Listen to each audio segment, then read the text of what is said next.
Breaking news spécial, breaking news dans Sentinel TV ezali bongo émission ya éveil patriotique awa chaque samedi to salaka rétro de la semaine ya lelo ezali vraiment animé na visite ya Félix Tshisekedi na Londres. Félix Tshisekedi na Londres a commis et sali soni mingi parce que to moni kaka moi poignée ya ba taliban ba yeko yambaye et bato bazokamwa balobi Félix Tshisekedi aye kosalani na Londres na ngonga oyo Kabila azoko botola bokonzi, Kabila azosakana na ba Congolais, Kabila azochauffer ba Congolais, Kabila apesi même lelo o na ba sénateur, chaque sénateur nanzela ya aventurier pe un civique ya mo vasakani $30 000 pour balexer la loi électorale oyo ko empêcher ba petit peuple ba voter pe oyo ko permettre Kabila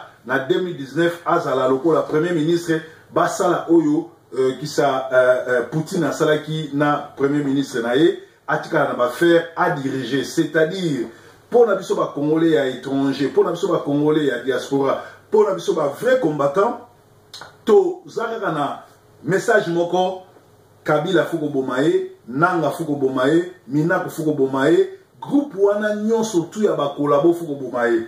Alors ba uti ko tindela ngai message moko awa bazotali sangai que qui ça Félix Tshisekedi oyo ba combattant mingi à Londres bazoluka yake ko batama parce que ba moni tina na kati ya Angleterre te ba moni petit na yeko luka wate et si quand au papa na sala qui plein à craquer, Félix n'a pas pu regrouper 100 personnes. En tout cas, ma vidéo est allée. Peu au cas moi, comment Félix Tshisekedi a commis à Londres, au lieu de Congo Bololo, Marceline Mido, ou de journaliste à combat, qu'il soit un aventurier, un escroc, un mouton peut perdre, ou à travers l'ambassade Johnson Keto, ou bien un mouton peut perdre pour couvrir l'événement, à interviewer Félix. Est-ce que, arrivé, il y a Félix na Londres, et Zali Bongo, par invitation ambassadeur, il y a Londres, il y a comment à Londres, tu éviter parce que les lots oyo, batebele bamati ba voir na créneau que Félix Tshisekedi azali bongo, moko ya batu o bazo ça la système ya koboma mboka azali collabo.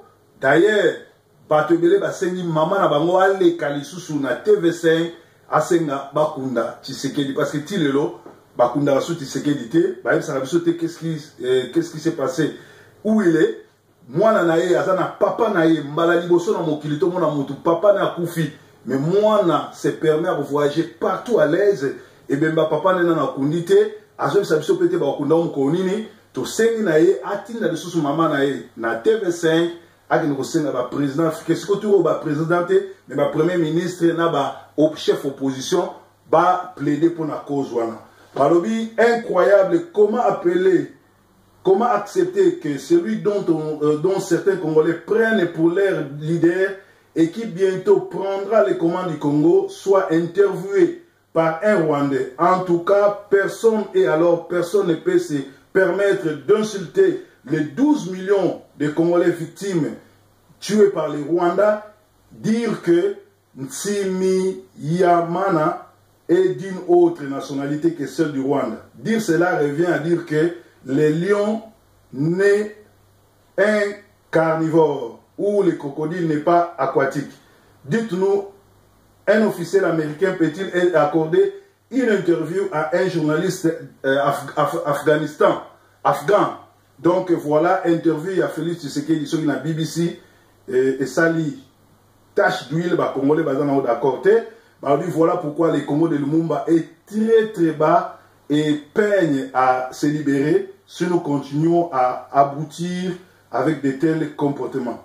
Si nous continuons à aboutir, bon, c'est un message à Tindelinga, donc Nathan Yango, Félix Tshisekedi, en tout cas, Tindamina, pasteur Soni Chabani Mtatindelinga Yango, balobi que auto ça la interview dans la Ndiangote, mais est choqué, Batou, Batindelinga, na publié en open face, il y a Facebook nanga, ou ici kawapi tozolo bela makamba Congo. Alors to yebite nangonga oyo Human Watch zo sala Human Rights Watch ils ont ça la investigation sur implication à M23 en Congo. Puis bazo c'est na CPI a instruit dossier sur banquette ya M23 en Congo. Puis kokanga gouvernement ya Kabila. Mais toujours comme moi que soi-disant opposition au lieu basa na Kinshasa canaliser action bosa na Kinshasa bango se éparpillé bamsous na Amérique bamsous bazali bongo na France bamsous na Belgique bamsous bayeli biso en Angleterre et pourtant il a fallu place na bango na deux dernières semaines où etikali potokota na le 31 décembre il fallait basa na Kinshasa ko canaliser ko organiser ko orienter bateau départ et aux alawapi neni l'activité à l'étranger au salama mais tout monde que bango moko ba fayu to ebisa bino bazali bongo ba élève ya Ruberwa c'est-à-dire bazana clan ba rwandais groupe opposition mobimba wana ba Lumbi ba Tshisekedi Félix bango tout baza recruter na clan ba rwandais pour na conduire Congo parce que soki bazala ki bongo na kati opposition et lo kwa liboso tango oyo mboka est occupé boko kende na élection te boko pesa pe criminel inanité mais nangonga wana zo sabino Semko opposition à Congo Tshisekedi le père Tshisekedi le fils ba failli bango nyonso bazali bongo ko share responsabilité ya ba crime nyonso to ba Rwandais basali na Congo depuis le 31 décembre 2016 tilelo il y a eu au moins plus de 40 fausses communes to plus de 10 000 ou 8 000 Congolais ont été tués, massacrés. Bateau union opposition, na basango, baso sur la responsabilité. Mukolo oyo mboka vous allez libre, mukolo to vous allez libérer, toko l'exabango na bazar, mais peu bako vous allez bon juger pour na ba rôle oyo bango va jouer. Alors, je crois qu'il est obligé d'harmoniser pour son discours de l'État à la nation et peut-être faire effectivement un consensus. Kengo semble s'être rallié à l'opposition. Kengo sous pression après son refus catégorique de faire passer la loi suicidaire. Unité combattante il y a à Congo bakomelinga babi Kengo azana pression makasi Kabila emoko atini mova ba convaincre sénateur chaque montre 30 000 pour l'envoler sa loi. To éviter ce qui Kengo a la Congo faveur.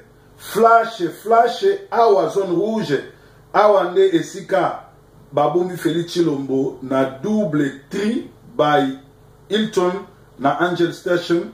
Vive la vraie résistance, toujours ba résistant, ya solo toujours na rendez-vous. Tozali pe awa, tozali ko tale la RRC London zone rouge, large diffusion s'il vous plaît. Pourquoi Bozoya kosala ba débat na nord na Amérique na place ya ko canaliser ba marche oyo kosala na Kinshasa. Samuel Eto'o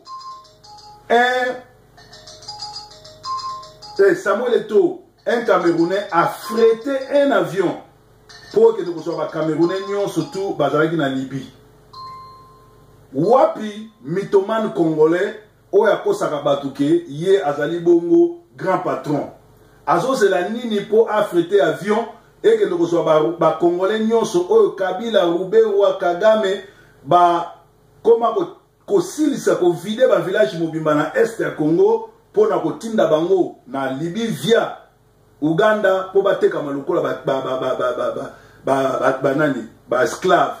Wapi les fameux patrons de musique congolais. Wapi les fameux Mutungu ba o alobarazali patron parce que soki oza patron na place olakisa bandako tala Samuel Eto'o alakisi ki patron na ye azwi avion affrété ye moko ake na Libye azwi ba Camerounais nyonso azongisi bango. Or biso na Congo ce qui se passe na Congo ezali plus que ozolega na Libye. Alors wapi les fameux mythomanes o alobakaza patron en musique congolaise abimisa jet ou bien avion a affrété avion et le ba congolais nyonso oyo Kabila na Kagame na Ruberwa batindi na côté ya Libye bateka malukola banini po ba vide mboka na bango po Kagame azana projet asala Tuchiland akokotisa ba falasha, akokotisa bongo ba tuana nyoso tu ya bandekone ya ba tuchi baya kofanda kuna. Alors sikoyo pourquoi gouvernement congolais obelo komokote pe pourquoi ba fameux patron ya musique congolaise ba fameux bat bazana mbongo ba bimisi mbongo te eza mawa mingi basango ka tozana ngona Congo ya semaine oyo incroyable mais vrai Katanga Poste atindeli biso alobi boye des sources proches de la famille du ministre national de la communication et de la désinformation, la mère Mende Omalanga, que ce dernier a atterri récemment à Lodja avec un cercueil dans lequel se trouvait un certain Mende décédé à Kinshasa qui serait un membre de sa famille.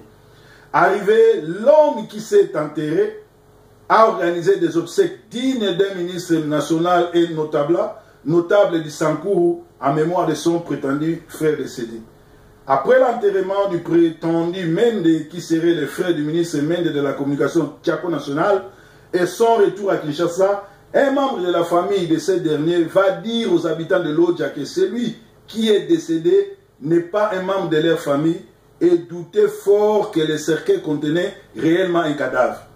Apprenant cela, certains jeunes vaillants du village vont se rendre nuitement au cimetière et en déterrer le cercueil. En ouvrant le cercueil, ils étaient surpris de constater que la mère Mende Omalanga était juste venue enterrer 50 millions de dollars américains. 50 millions de dollars américains, car il n'avait pas d'autre endroit où cacher cet argent. Devant cette situation, les villageois n'ont pas de choix que de servir du butin, de leur bienfaiteur qui n'a jamais fait grand-chose dans ces villages. Les rapporter. À l'heure qu'il est, une grande partie du village s'est déjà volatilisée avec le butin. Un autre arrogant, la même le Tchako national, n'a que des yeux pour pleurer. La même source nous fait savoir que la mère Mende est dans tous ses états à cause de cette énorme perte qu'il vient de connaître. Congolais et Congolaises, soyez très vigilants à chaque fois que le membre de Kabylie organise des obsèques, car il se pourrait que ce ne soit pas des cadavres qu'ils enterrent, mais votre argent qu'ils pillent. À ceux qui remettent souvent en cause les informations des Katanga du fils, il est loisible de vérifier cette information auprès des habitants de Lodja. Donc, Oyo et Outi et Paï, il y a Vizda, il y a Lodja. Donc,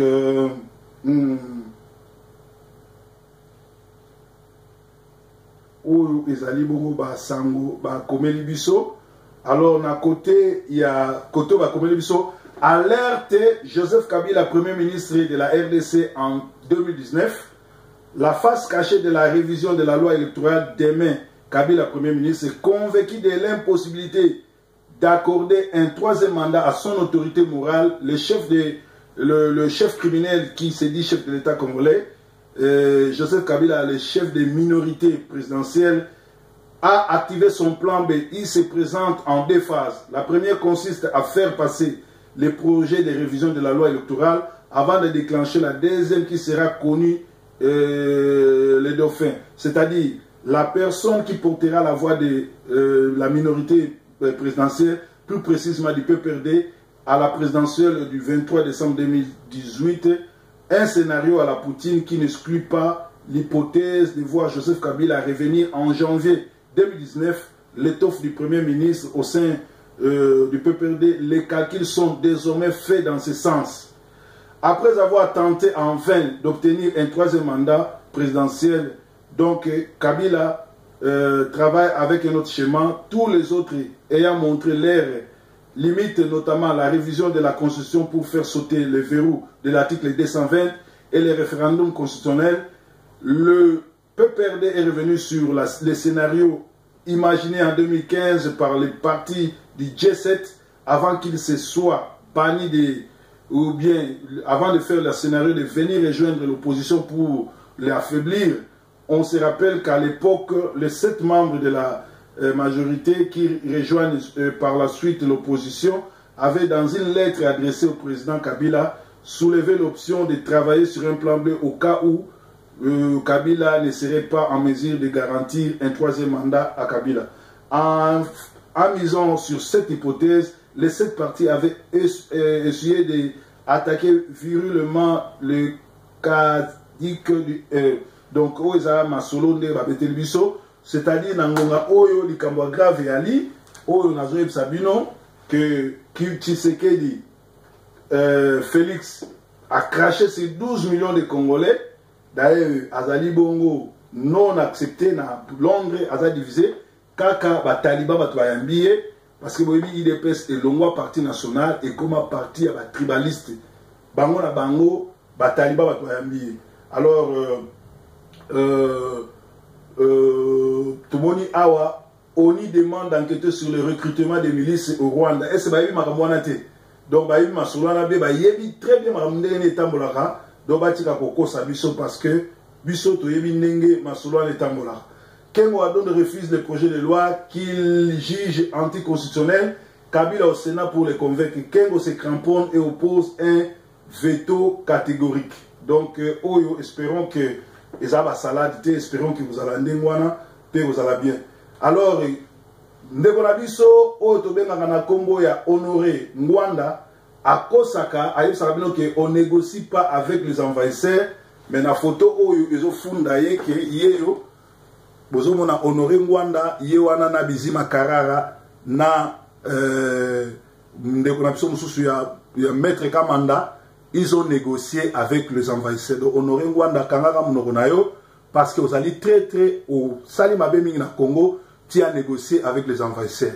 Alors, dossier, il y a diaspora, na kati il y a diaspora, awa, tout le monde qui va pasteur, va commettre ma bevi et belé, ils ont la pasteur et belé, va ça la aventure, na li des ans pasteur moko, à Zui Mondimi à Camerounais, à Koko Pesaye et pas à Ndekonaye, Zoka Mondimi wana Camerounais, à Nyatamin, eza ya Koyinda, eza ya Kobeba, Ndekwana Anyati Bin, Ndekwana Anyati, ye alingaki ba tikela ye Ndekwana po am manipuler mwaswana, mais mwaswana azalaki bongo na nyama, ezali bongo pasteur Séverin, azui mwasi na kombo Christelle, apesi Ndekona ye Bertrand je crois, mais mobali wana Zoka azali na nyama. L'auto bengana pasteur Séverin, Aïb Sabiso, comment à travers une église, na l'idée kokaba basia mabala na bandeko na ye po ye atika la contrôler mabala wana to yokaye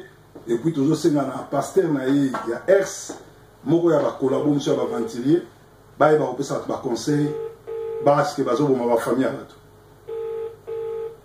na éviter soka ko linga yambanga pasteur Séverin ya lead bomoni azoki maroyamba Nabe na deuxième numéro. Allô? Est-ce que on a passé Séverin? Ok.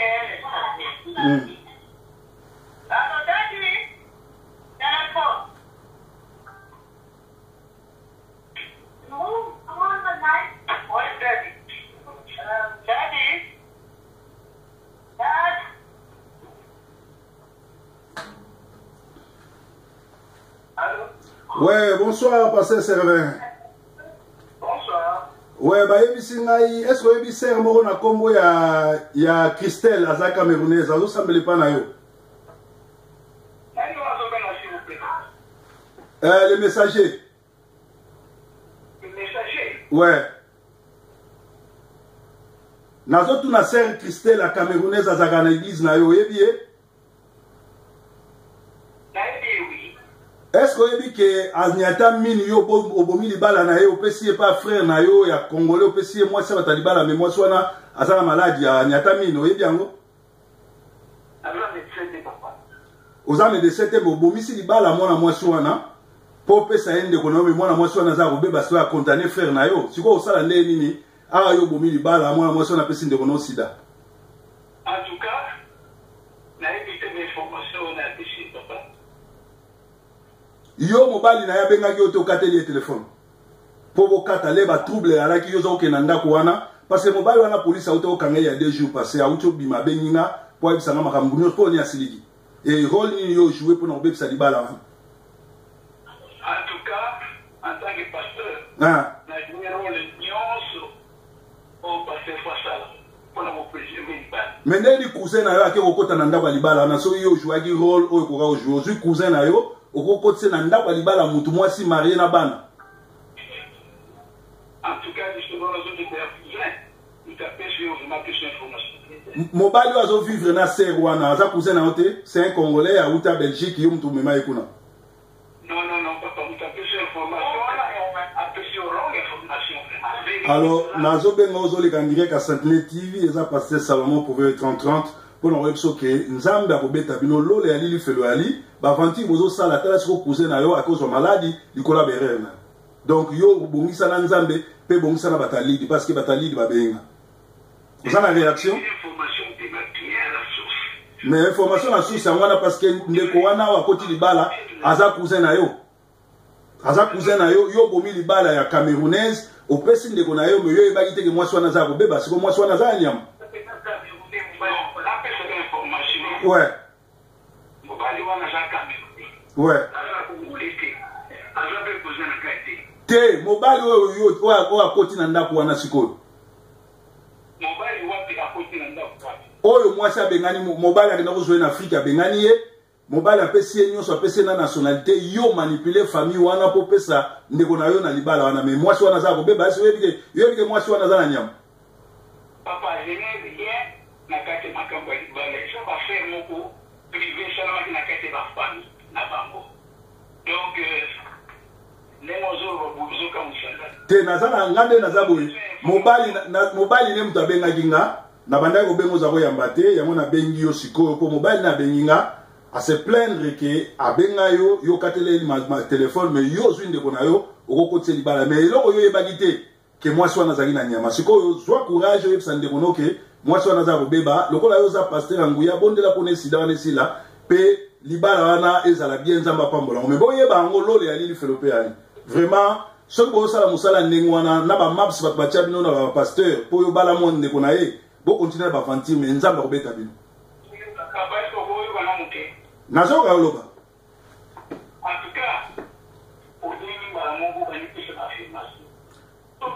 nga naza journaliste nasala bainvestissement do avant nasali investigation nasali nyonso na comprendre ke ndeko wana kobenga nga te ayebisa nga eta santé na ye.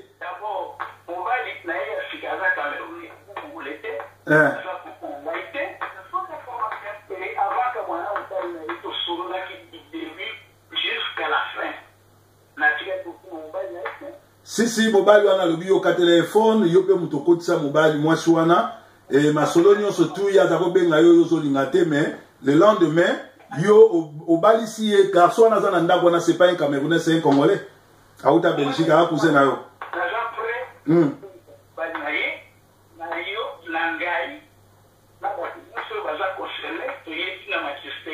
likamute ekozala bien lokola ezoleka en direct ekozala bien soki bakosoli yo makambo zwa mobali na ye na mobali wana tosola parce makambo déjà mobali alalaki na boloko baliberaki ye nde abengi nga kutu lera kende osala trouble ngam napekisaki ye mpe nayebisi ebenga police parce que lokola yo olongoli makolo oke na ndako wana police akokanga yo ayokelaki nga mpe abengi police akangi ye na ntongo lera abimi abengi ngai. En tout cas,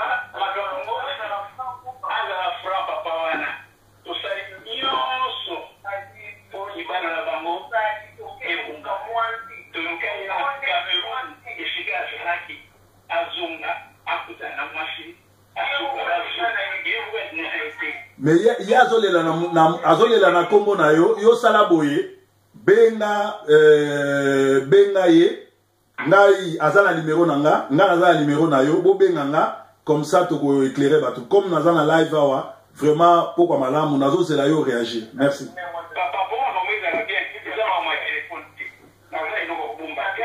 Ouais. Ouais. Les camotés. Tosali bongo tobenga na po tosala suite nango sans téléphone après toko laksa bandingi na biso toko informer monde entier qu'est-ce qui s'est passé na histoire on a nazo kosa. Est-ce que yo Séraphin tozo kosa ou bien mobile wana mtazo kosa ekoyeba. Ça va se savoir. En tout cas, dans la témoin nazo se toucher rien. Les camotés.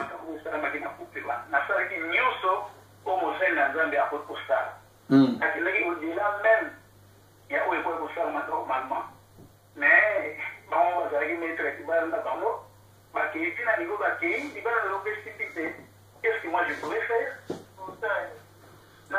likambo te yo olobi ndenge wana me mobali azolela na nkombo na yo ke yo moto okotisi mobali wana mosu na ndako alors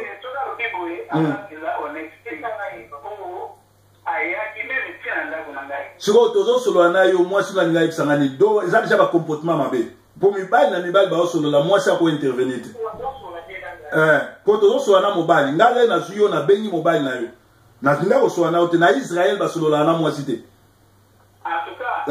alors soki mwasi déjà mwasi azolia avance boye eza bajare basi oyo bamondelaka mibali c'est pas bien mpo masolo eza ya mibali ouais